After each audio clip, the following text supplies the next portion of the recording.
Good morning everyone. Welcome to మన చరిత్రలో episode 22. ఈ ఎపిసోడ్లో మనం మన మొట్టమొదటి నాగరికత అయినటువంటి సింధు నాగరికతకి బోర్డర్స్ ఏంటి అనేవి మనం ఈ ఎపిసోడ్లో తెలుసుకుందాం. సో ముఖ్యంగా మనకి సింధు నాగరికత అనేది అప్పుడు ఉన్నటువంటి సమకాలీన నాగరికతలతో పోల్చుకుంటే చాలా పెద్దది అని మనం ఇంతకుముందు చెప్పుకున్నాం.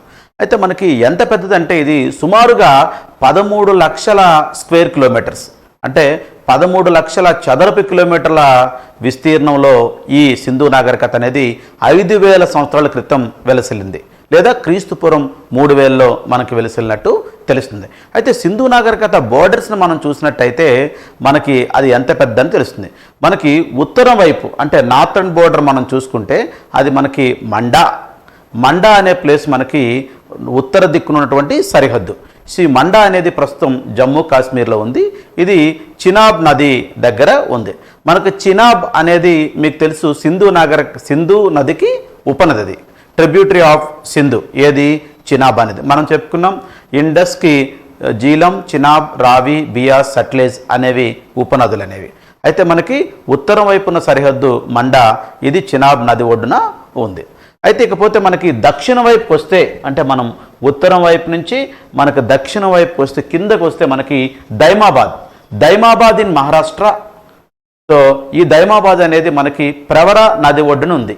ఈ ప్రవర నది అనేది గోదావరికి ఉపనది. అంటే మనకి ఉత్తర దిక్కున జమ్మూ కాశ్మీర్ నుంచి దక్షిణ దిక్కున మహారాష్ట్ర వరకు. అట్లాగా మనం వెస్ట్రన్ వైపు చూసినట్టయితే, పశ్చిమ దిక్కున చూసినట్టయితే సుత్క జెండార్. ఈ సుత్క జెండార్ అనేది మనకి పాకిస్తాన్, ఆఫ్ఘనిస్తాన్ బోర్డర్లో ఉంది. అంటే పాకిస్తాన్లో ఉంది మనకి చివరిలో, చివరిని. అయితే ఈ సుత్క జెండార్ అనేది మనకి western most part of Indus valley civilization. అయితే ఇది దస్త్ అనే నది ఒడ్డున ఉంది. సో మనకు తెలుసు చాలా ప్రాంతాలు, సెటిల్మెంట్స్ కానీ లేదా సిటీస్ కానీ ఎక్కువగా ఎక్కడ వెలిసిల్లాయంటే మనకి నదుల ఒడ్డునే వెలిసిల్లాయని మనం చెప్పుకున్నాం. అయితే ఇకపోతే తూర్పున వచ్చేసరికి eastern most part of Indus valley civilization మనం చూసేసరికి అలంగీర్పూర్. సో ఈ అలంగీర్పూర్ అనేది మనకి ఉత్తరప్రదేశ్లో ఉంది. ఇది మనకి వెస్టర్న్ ఉత్తరప్రదేశ్, వెస్ట్ సైడ్ ఉత్తరప్రదేశ్లో మనకి ఉంది. ఇది మనకి హిండన్ అనే నది ఒడ్డున ఉంది.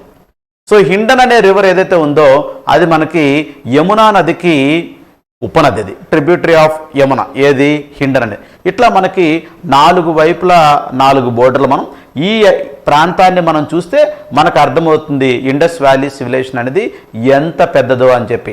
అట్లానే అప్పటి సమకాలీన నాగరికతలైనటువంటి మెసొపొటేమియా సివిలైజేషన్ కానీ, లేదా ఈజిప్షియన్ సివిలైజేషన్ కానీ, లేదా చైనీస్ సివిలైజేషన్ కానీ వీటితో పోల్చుకుంటే సింధు నాగరికత చాలా పెద్దది. Thank you and all the best.